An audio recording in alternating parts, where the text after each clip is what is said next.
और आज हम बड़ी बहस में चर्चा करते हैं नीतीश कुमार के मिशन 2024।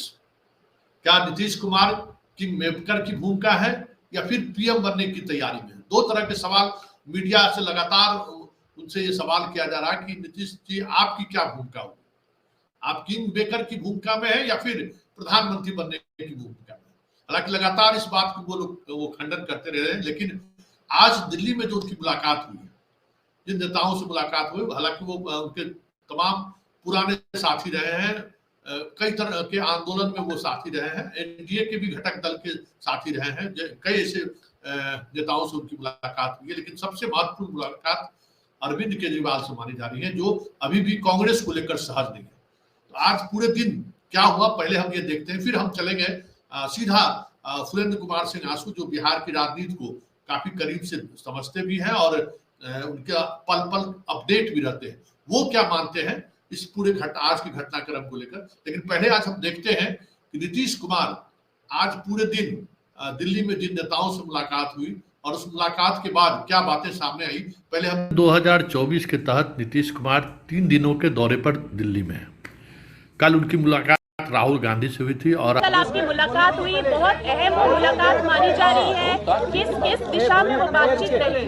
ठीक है, हमारी बातचीत पूरी हुई है। सीपीएम सीपीआई और के नेता के साथ साथ अरविंद केजरीवाल से भी उनकी मुलाकात हुई है।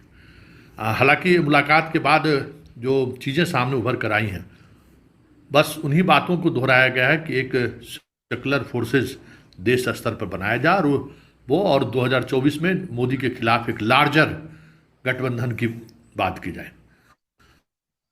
और इस बात में जो बड़ी बात है कि केजरीवाल भी कांग्रेस को लेकर असहमत हैं। हम लोग सब अब यही बात कर रहे हैं कि हम देश में सब जो है लेफ्ट पार्टी, जो स्थानीय पार्टियां हैं डिफरेंट राज्यों में, कांग्रेस, सब अगर एक साथ मिल जाएंगे तो बहुत बड़ी बात होगी। Impact on the political course of the country. We are of the view the time has come. All secular democratic parties, left parties, regional parties, all must come together and fight unitedly in order to defeat BJP in the interest of country and its future, in defense of constitution, in defense of democracy. That's what Nitish ji has been trying, and he is meeting up and discussing with them, sharing his views also. So सबसे बड़ी बात है कि केजरीवाल भी कांग्रेस को लेकर असहमत हैं। वो चाहते हैं कि इस गठबंधन में कांग्रेस नहीं है। उस स्थिति में नीतीश कुमार की केजरीवाल से मुलाकात काफ़ी महत्वपूर्ण मानी जा रही है। हालांकि अभी तक कोई मीडिया रिपोर्ट नहीं आई है कि मुलाकात के बाद नीतीश ने क्या कहा है, लेकिन सीपीएम सीपीआई नेता से मुलाकात के बाद जो चीज़ें मीडिया में आई हैं, वो बातें साफ संकेत हैं कि एक लार्जर गठबंधन को लेकर वामपंथियों और अन्य पार्टियों के बीच सहमति बनती हुई दिख रही है। कांग्रेस से भी जो बातचीत हुई है वो काफ़ी सकारात्मक बातचीत है, लेकिन इन सब के बीच जो सबसे महत्वपूर्ण सवाल है कि मिशन 2024 को लेकर जो नीतीश कुमार बिहार से बाहर निकले हैं, वो किस भूमिका में निकले हैं, किंग मेकर की भूमिका में या फिर पीएम बनने की भूमिका में? ये एक बड़ा सवाल है, क्योंकि हर कोई सवाल उनसे यही करता है कि पीएम उम्मीदवार चेहरा कौन होगा, और वो भी मोदी के सामने। लेकिन इन सब के बीच जो एक बड़ी बात है कि पहली बार मोदी के खिलाफ राष्ट्रीय स्तर पर इस तरह के गठबंधन बनाने की पहल नीतीश कुमार ने शुरू की है, जो कहीं न कहीं आने वाले समय में मोदी की मुश्किलें खड़ी कर सकती है। जी हाँ, मोदी की मुश्किलें खड़ी कर सकती है। वाकई में 2014 के बाद अगर आप बात करें तो 2024 से पहले इस तरह के लार्जर कह सकते हैं कि बड़े गठबंधन की बात पर पहल शुरू हुई है। चलिए हम सीधे चलते हैं कुमार सिंह आंसू जी के पास और उनसे हम जानना चाहते हैं कि आपने देखा कि आज पूरे दिन की जो गतिविधि रही है, वो अरविंद केजरीवाल से उनकी मुलाकात हुई है, सीताराम येचुरी से मुलाकात हुई है, डी राजा से मुलाकात हुई है, और अभी थोड़ी देर पहले हरियाणा के पूर्व मुख्यमंत्री से उनकी मुलाकात हुई है। ये जो इनकी भूमिका है, ये जो कल लालू प्रसाद यादव से मुलाकात के बाद वो जो दिल्ली उनकी रवानगी हुई, कल शाम राहुल गांधी से उनकी मुलाकात हुई, फिर देवगौड़ा के बेटे से उनकी मुलाकात हुई, लगातार विपक्ष के तमाम नेताओं से उनकी मुलाकात हो रही है। नीतीश बिहार से बाहर निकले हैं किंग मेकर की भूमिका में या फिर खुद प्रधानमंत्री बनना चाहते हैं? आपको क्या लगता है? नहीं, मैं मुख्य बात यह है कि किंग मेकर बने या प्रधानमंत्री बने, विपक्षी एकता या सेकुलर फॉरम अगर बनता है तो वो इम्पोर्टेंट है। और हमको लगता है कि किसी की भी कोशिश यही है कि सेकुलर डेमोक्रेटिक फ्रंट बने। तो नीतीश पहला मुहिम उनका यही है कि सबको एक मंच पर लावें और इस बात पर सहमत करें सभी विपक्षी पार्टियां इंक्लूडिंग कांग्रेस कि साहब हम लोग एक साथ लड़ें और एक साथ लड़के एक नीतिगत बात सामने लाके हम लोग आगे बढ़े हैं। तो इसलिए इस समय ये स्पेकुलेशन कि साहब वो उनका ये महत्वाकांक्षा प्राइम मिनिस्टर का है या क्या है, तो हमको लगता है कि अभी उसका सही समय नहीं आया है। अच्छा, आप नीतीश कुमार की राजनीति को कॉलेज के जीवन से भी लगातार आप करीब से देख रहे हैं, उनकी शैली से भी आप काफी परिचित है। क्या आपको लगता है कि जिस मिशन को लेकर वो आगे बढ़े हैं, खासकर बिहार में उन्होंने कहा कि हम बड़े स्तर पर गठबंधन की बात करेंगे और जब तक सभी लोग एक साथ एक प्लेटफॉर्म पर नहीं आएंगे बीजेपी को परास्त नहीं किया सकता। और उसमें उन्होंने जो लाइन लिया, जो तेलंगाना के मुख्यमंत्री आए थे केसीआर, उनके लाइन से अलग लाइन उन्होंने लिया कि कांग्रेस और वामपंथी के बगैर महागठबंधन या जो पूर्व यूपीए है या बीजेपी के खिलाफ या मोदी के खिलाफ उस तरह का माहौल नहीं बन सकता है। क्या लगता है कि नीतीश कुमार की जो शैली रही है उस शैली में ममता बनर्जी, केसीआर और अरविंद केजरीवाल जैसे लोग, तो वो जो कहीं कहीं कांग्रेस और वामपंथियों से एक सामान्य दूरी बनाकर रखना चाहते हैं, उनको वो एक प्लेटफॉर्म पर ले आ पाएंगे? नहीं, केसीआर का अपना प्रॉब्लम है कि उसको अपने यहाँ कांग्रेस से ही लड़ना है। इसके अलावे सेकुलर डेमोक्रेटिक फ्रंट से उनको कोई असहमति नहीं होनी चाहिए, न है। तो केसीआर की सोच ये है कि कांग्रेस से जिन राज्यों में मजबूत है उन राज्यों में अपना चुनाव लड़े, लेकिन हमारे राज्य में चुनाव लड़े तो हमारे शर्तों के साथ लड़े और वो शर्त मान्य कांग्रेस को नहीं होगा। तो इसलिए केसीआर का ये लाइन हो सकता है। लेकिन मोदी के खिलाफ मोर्चाबंदी करने के लिए, और इससे पहले भी जब मोर्चाबंदी हुई है, चाहे वो 77 में मोर्चाबंदी हुई, उससे पहले 67 में मोर्चाबंदी हुई और बाद में 90 में मोर्चाबंदी हुई, तो कभी किसी भी समय नेता की बात फाइनल नहीं हुई थी। 67 में भी पूरे राज्य देश के आधे राज्यों में संविधान सरकार बनी थी, तो पहले से उसमें भी नेता डिसाइडेड नहीं था। 77 में भी लोकसभा चुनाव और राज्यसभा चुनाव, विधानसभा चुनाव में किसी राज्य में किसी नेता का डिक्लेरेशन नहीं हुआ था और चुनाव हुआ और लोग जीते और सरकार में आए। 90 में भी यही स्थिति थी जब बीपी सिंह और चंद्रशेखर का रिफ्ट बाद अंतिम समय में चला, तो उसमें बीपी सिंह और चंद्रशेखर ही कंटेंडर नहीं थे, ये भी थे कंटेंडर, चौधरी चरण सिंह भी कंटेंडर थे। नेता का नाम नहीं दिया गया था। तो लाइन तो यही है कि नेता का नाम नहीं दिया जाएगा चुनाव से पूर्व, और अगर नेता का नाम दिया जाएगा तो डिसास्टर हो सकता है, वो नेगेटिविटी पैदा कर सकता है। हाँ, सारे लोगों में नेता होने की संभावना है, सारे लोगों में प्रधानमंत्री बनने की संभावना है, और सारे लोग अपने अपने स्टेट में ये प्रधानमंत्री बनेंगे कह के वोट मांगेंगे, तो डेफिनेटली 10% वोट शेयर बढ़ जाएगा। जो विपक्षी लोग भी हैं सो वो वोट दे देंगे कि हमारे नीतीश कुमार प्राइम मिनिस्टर बनेंगे। यूपी में अखिलेश को वोट मिल जाएगा, अखिलेश जी को वोट मिल जाएगा कि साहब ये हमारे प्राइम मिनिस्टर बन जाएंगे। और एक पॉइंट और है कि अगर आप 40 सीट में से 30 सीट लाने की स्थिति में आ जाते हैं, अखिलेश 80 सीट में से 60 सीट लाने की स्थिति में हो जाते हैं, तो वहां फिर नंबर गेम भी चलेगा कि सबसे ज्यादा कौन जीत के आया। तो सवाल यह है कि अभी आप नेता डिसाइड केसीआर प्राइम मिनिस्टर पद के उम्मीदवार हो जाए। ममता बनर्जी 42 सीट चुनाव लोकसभा चुनाव लड़ती हैं, अभी इनका 24 या 25 कुछ है ऐसे ही सीट है, तो वो सीट लाएंगे तब तो प्रधानमंत्री पद के उम्मीदवार होंगे। इसलिए इन सारे उम्मीदवारों के निगेटिव बात यही जाएगी कि आपके अपने यहाँ कितना सीट जीत के आए, आपकी वोट कैचिंग क्षमता कितनी है। तो नीतीश की वोट कैचिंग क्षमता बिहार में है, अखिलेश जी की यूपी में है, ममता बनर्जी का बंगाल में है, और ये पब्लिक डोमेन में प्रचार में भी आएगा कि साहब ये प्रधानमंत्री पद के उम्मीदवार है, साहब इनका वोट कैचिंग क्षमता इतना ही है। इसीलिए हमको तो इस बात का पूरा विश्वास है कि अगर सोशल डेमोक्रेटिक फ्रंट बना तो नेता घोषित नहीं होगा, पहली बात।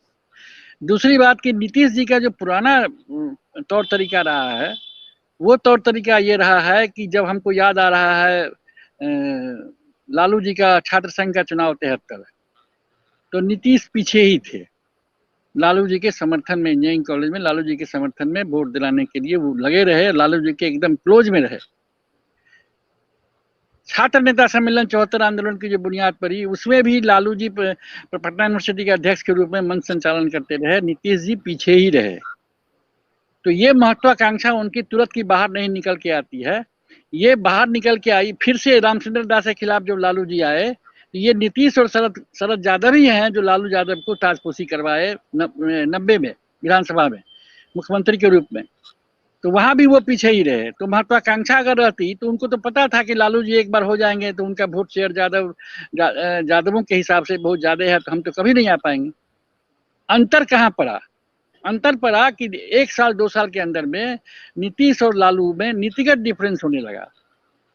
तो नीतिगत डिफरेंस होने लगा तब उन्होंने अपना लाइन अलग लिया, और जब लाइन अलग लिया तो समाजवादी खेमे के थे तो बीजेपी उनको लपक लिया।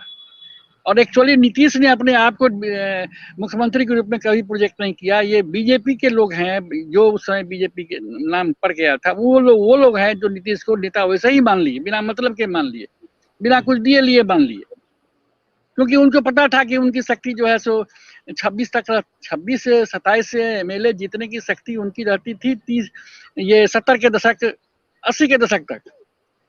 तो वो बढ़ के आए तो अधिकतम 54 आए जब अकेले लड़े। तो उनकी क्षमता है कि 26 से लेकर 54 के बीच अगर विधानसभा सीधे लड़ेंगे तो होंगे। तो कोई एक नेता चाहिए जो उससे ज्यादा जीत के लावे, जिसका लार्जर मतलब बेस हो, तो वो नीतीश हो सकते हैं, और नीतीश हुए।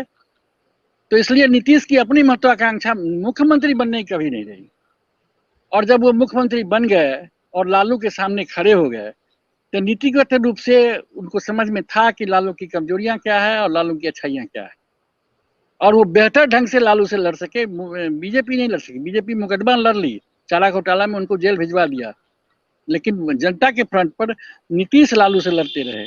लालू के गलत नीतियों के कारण, या उस समय जो कुछ भी हुआ, जो कहा जा रहा है कि जंगल राज था या कुछ भी था। तो इसलिए नीतीश की महत्वाकांक्षा बनाने वाला कौन है? तो बीजेपी है।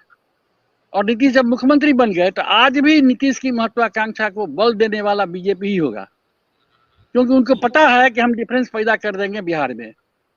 उनको पता है कि तेजस्वी की ताजपोशी ये नहीं मानेंगे तो यहाँ डिफरेंस हो जाएगा, इनकी सांसद की संख्या घट जाएगी। तो इसलिए आज भी वो उनका नैरेटिव यही चलेगा कि नीतीश का नेता पद हो जाए और फिर वो अपना काम कर ले, 1 साल 2 साल के अंदर में सरकार गिरा दे। तो सरकार भी स्थायी होनी चाहिए। दूसरा, सारी योग्यता नीतीश को सबों से बढ़िया है स्टेट चलाने की, इसमें कोई शक नहीं है, एडमिनिस्ट्रेटिव ढंग से भी और पॉलिटिकल ढंग से भी, इसमें कोई शक नहीं है। तो वो उसके बिल्कुल दावेदार हैं, और ये दावेदारी अगर सभी विरोधी विपक्ष के नेता बैठ के चुनाव के बाद संख्या बल के आधार पर उनको स्वीकार करता है तो नीतीश प्रधानमंत्री भी हो सकते हैं। इसलिए नीतीश यही करते हैं कि वो उस समय देखा जाएगा। कल का एक इंटरव्यू देखे उनका, कि वो उस समय देखा जाएगा कि लोग आपको कहेगा तो आप थोड़ी भाग जाइएगा। तो भागने के लिए तो बीपी सिंह गाड़ी चलाते रह गए। दूसरी बार जब प्राइम मिनिस्टर बनने के लिए उनको कहा गया, जब देवगौड़ा और मौका मिला था, तो सारे लोग बीपी सिंह को खोज रहे थे। बीपी सिंह रिंग रोड पर गाड़ी चला रहे थे, घूम रहे थे। तो वैसा नहीं भागेंगे, ये स्वीकार करेंगे, और वो चैलेंज तो स्वीकार करने के ये हैं कि चैलेंज स्वीकार करेंगे। इसलिए अभी ये नहीं माने ये नहीं माने कि ऐसा कोई महत्वाकांक्षा इनका है, लेकिन अगर ये स्वीकृति सर्वसम्मति से इनकी होती है तो वो चंद्रशेखर और बीपी सिंह भाई लड़ाई नहीं लड़ेंगे। उस तरह की बगावत की स्थिति में नहीं है, नहीं बनेगी कि कोई दूसरे आदमी को नेता मान लिया गया तो ये बगावत कर दे, ऐसा नहीं होगा। नीतीश स्वीकार कर लेंगे उस चीज को। हाँ, नीतीश स्वीकार कर लेंगे। अच्छा, ये आप 1977 के आंदोलन के बाद चुनाव को भी देखे, 80 भी देखे, फिर 89 90 भी देखे। क्या उन विपक्षी एकता उस समय कांग्रेस के खिलाफ था, आज बीजेपी के खिलाफ है। कितना मुश्किल है वो दौर और आज का दौर, दोनों दौर आप देख रहे हैं। 74 के आंदोलन में आपने तो खुद आंदोलनकारी के रूप में आपने सारी चीजों को देखा है, कितना बड़ा फर्क है। क्योंकि सारे बुद्धिजीवी ये कहते हैं कि बहुत मुश्किल है मोदी जैसे मजबूत लोगों को बिना लीडर को लेकर, क्योंकि मोदी के सामने जो बुद्धिजीवी ये कहते हैं वो बुद्धिजीवी है ही नहीं, वो लुटियन जोन के बुद्धिजीवी हैं। उन्होंने 77 में नहीं देखा था, हम लोग आंदोलनकारी थे, इमरजेंसी में छिपने वाले भागने वाले लोग थे, और हम लोग सपने में भी नहीं सोचते थे कि इंदिरा जी की सरकार जा सकती है। और जेपी भी कभी ऐसा नहीं कहे कि हमारी सरकार बन सकती है, जनता पार्टी की सरकार बन सकती है। मतलब कि तो तमाम विपक्षी लोग जो हैं तो ये सोच भी नहीं पा रहे थे कि हमारी सरकार बन जाएगी। ये जन सैलाब बना था। और जन सैलाब क्यों बना था? कांग्रेस के खिलाफ जो भ्रष्टाचार का आंदोलन लंबे समय तक चला, और उसके बाद इमरजेंसी में जो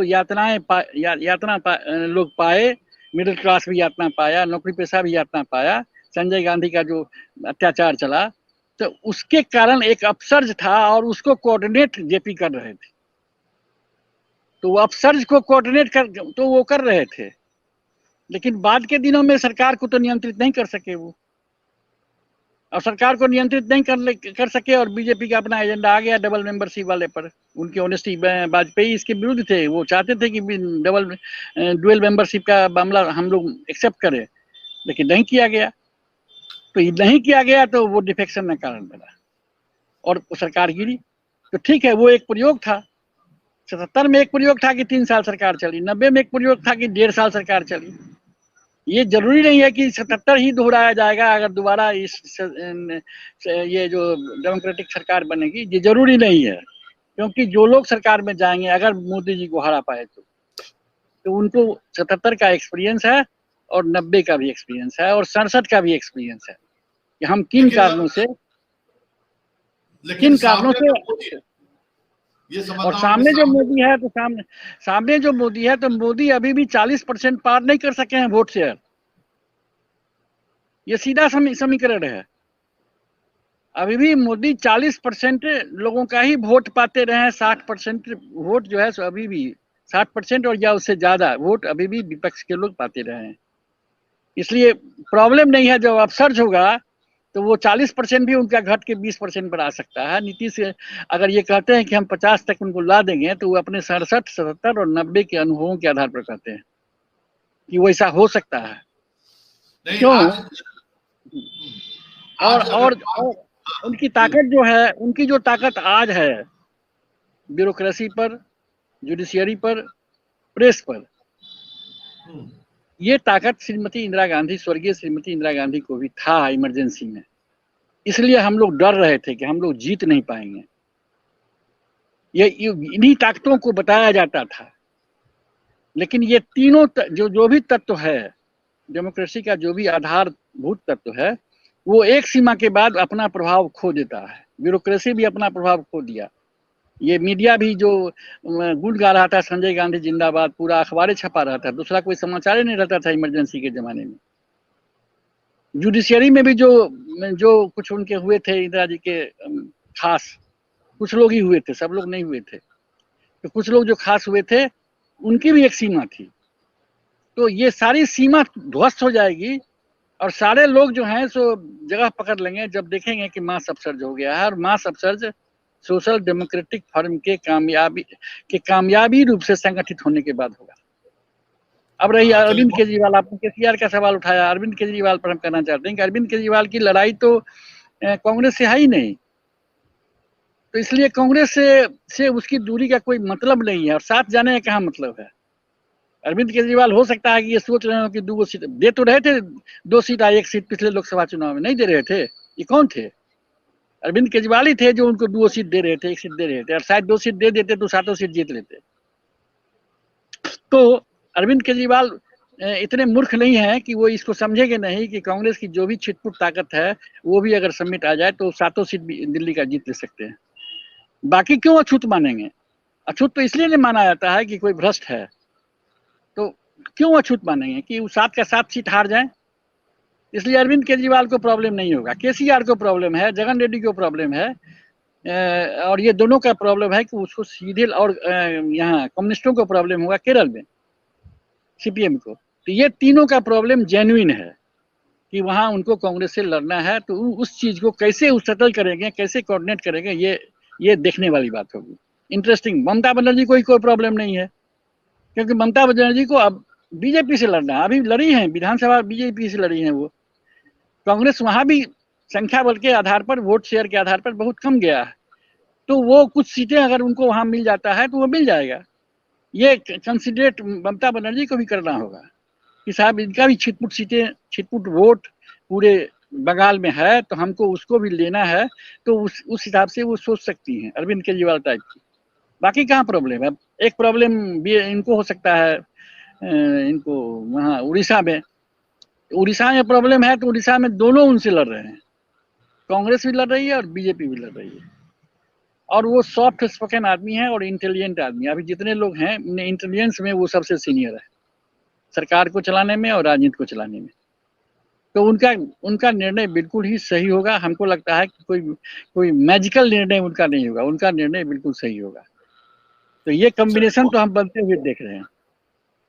चलिए, बहुत बहुत धन्यवाद। हमारे साथ फुलेंद्र कुमार सिंह आंसू थे और उन्होंने बताया कि किस तरीके से 2024 मिशन की जो हम बात कर रहे थे उस पर नीतीश आगे बढ़ रहे हैं। और नीतीश के साथ अनुभव है, एक बड़ा अनुभव है। 77, 89, फिर बाद के दिनों में वाजपेयी जी के साथ मिलकर उन्होंने जो सरकार चलाई, तो उनके पास एक बड़ा अनुभव है। राष्ट्रीय और बिहार के स्तर पर अगर हम बात करें तो उनके पास एक बड़ा अनुभव भी है, एक विजन भी है, जिसके सहारे और संबंध भी, रिश्ते भी है। उनका रिश्ता किसी भी ऐसे पॉलिटिशियन से खराब रिश्ता नहीं है, या फिर उस तरीके का रिश्ता, करवाहट वाली रिश्ता नहीं है कि आमने सामने हो जाए तो नजर न मिला सके। तो ये एक बड़ी बात है। लेकिन भरोसा भी है, नीतीश को ये भरोसा दिलाना होगा कि जिस मिशन को लेकर वो आगे बढ़े हैं, वो मिशन, उस मिशन पर वो अंतिम दम तक बने रहे। ये भी काफी महत्वपूर्ण है। लेकिन इन सब के बावजूद बिहार उनके लिए, जब तक बिहार में गवर्नेंस को लेकर जो निश्चिंतता बिहार की जनता सब देखती रही है, निश्चिंत रहा है, वो जब तक भरोसा दिलाते नहीं रहेंगे तो बड़ा मुश्किल होगा। क्योंकि शुरुआत उन्हें बिहार से ही करनी है कि 40 में वो कितने सीट लेकर आगे बढ़ते हैं। चलिए, इस खास बड़ी बहस को अब यही समाप्त करते हैं। फिर किसी नए मुद्दों के साथ हमारी आपकी मुलाकात होगी। फिलहाल हमें इजाजत दीजिए। नमस्कार।